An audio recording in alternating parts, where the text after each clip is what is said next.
Good evening, visitors. Welcome to the Australian War Memorial's last post ceremony. My name is Lexa Peterson, and joining us today from the Royal Australian Navy is Chief Petty Officer Sean Hill. We warmly welcome the delegation representing the Royal Military College Duntroon, Romani Company Specialist Service Officers First Appointment Course. We welcome the veterans who have served, those that are still serving, and the families that love and support them. The live stream of this ceremony is made possible by the Returned and Services League of Australia and the RSL and Services Clubs Association. We welcome members who are watching the broadcast of this ceremony across Australia. During this evening's ceremony, wreaths will be laid at the base of the Pool of Reflection by visitors to the memorial and students on behalf of Presbyterian Ladies College visiting from Croydon, New South Wales. If you're able, please stand and join in singing the National Anthem.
Students, please be seated.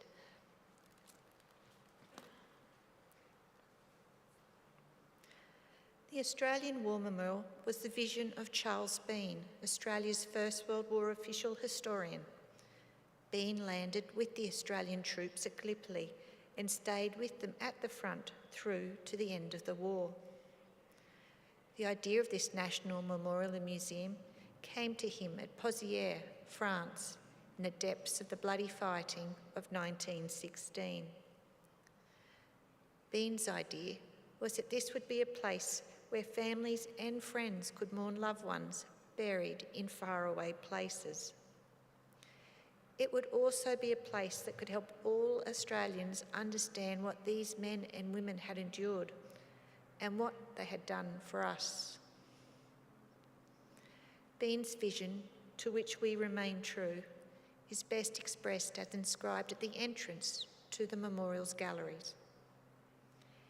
Here is their spirit, in the heart of the land they loved, and here we guard the record which they themselves made.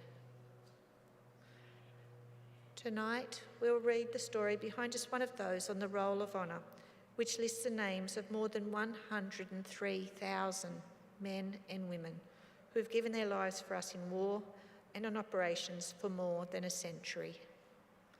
But first, we present a lament, Flowers of the Forest. Wreaths or floral tributes will now be laid at the base of the Pool of Reflection.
Today we remember and pay tribute to Private Hugh Reginald Ferrari.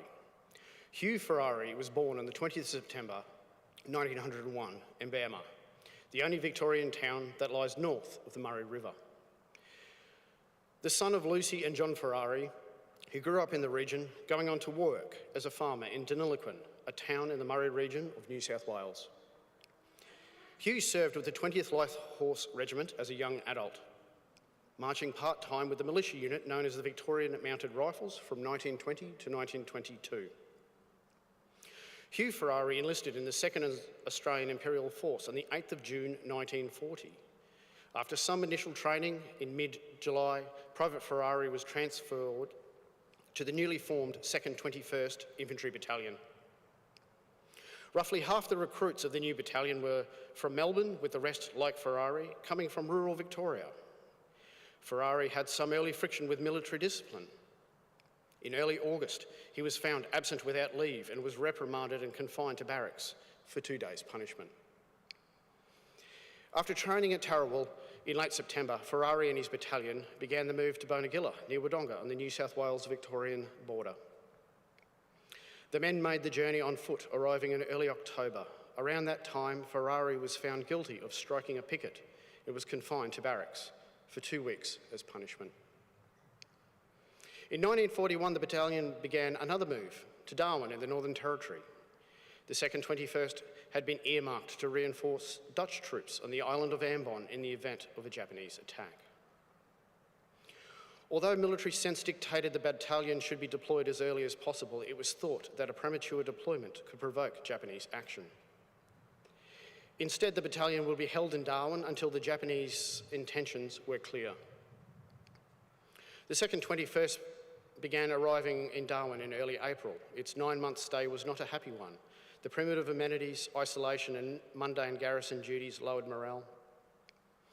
Training was impeded by a shortage of equipment, supplies and ammunition, as well as the demands of other duties.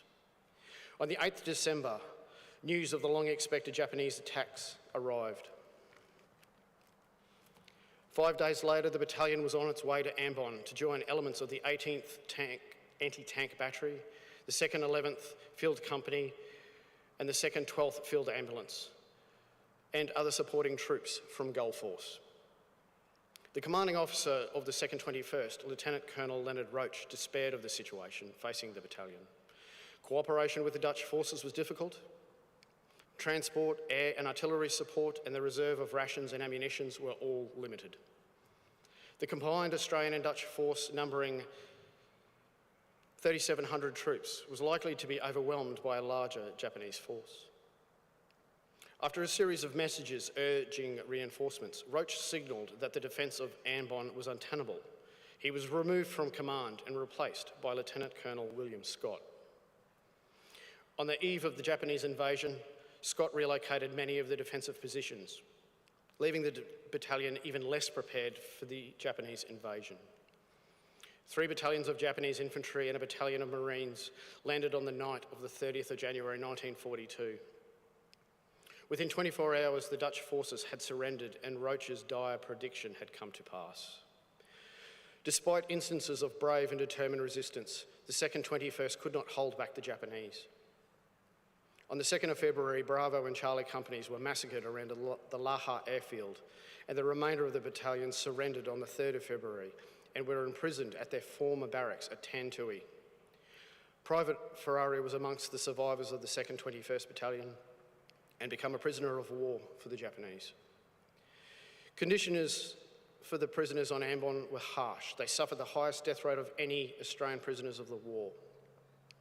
Ferrari was amongst this number, recorded as having died of beriberi on the 28th of May, 1944.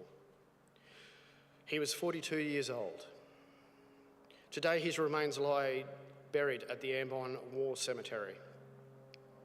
His name is listed on the Roll of Honour to my left amongst 40,000 Australians who died while serving in the Second World War. A photograph of his headstone is displayed today besides the pool of reflection. But this is one of many stories of service and sacrifice told here at the Australian War Memorial. Now we remember Private Hugh Reginald Ferrari, who gave his life for us, for our freedoms, and in the hope of a better world.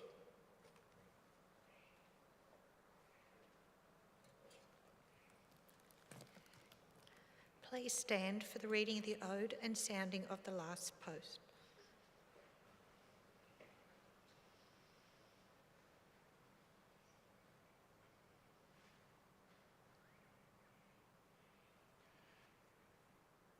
They shall grow not old as we that are left grow old.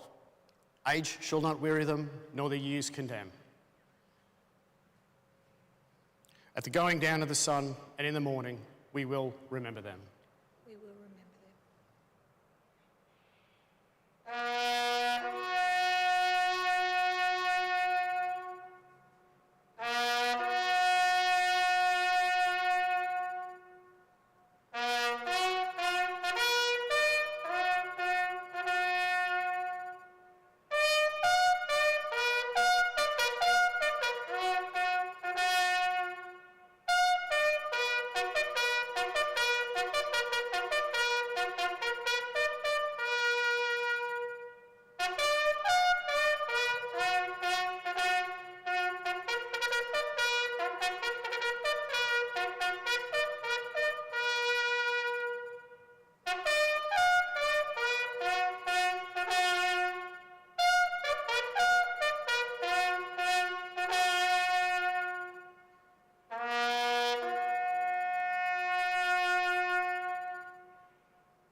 Lest we forget. Lest we forget.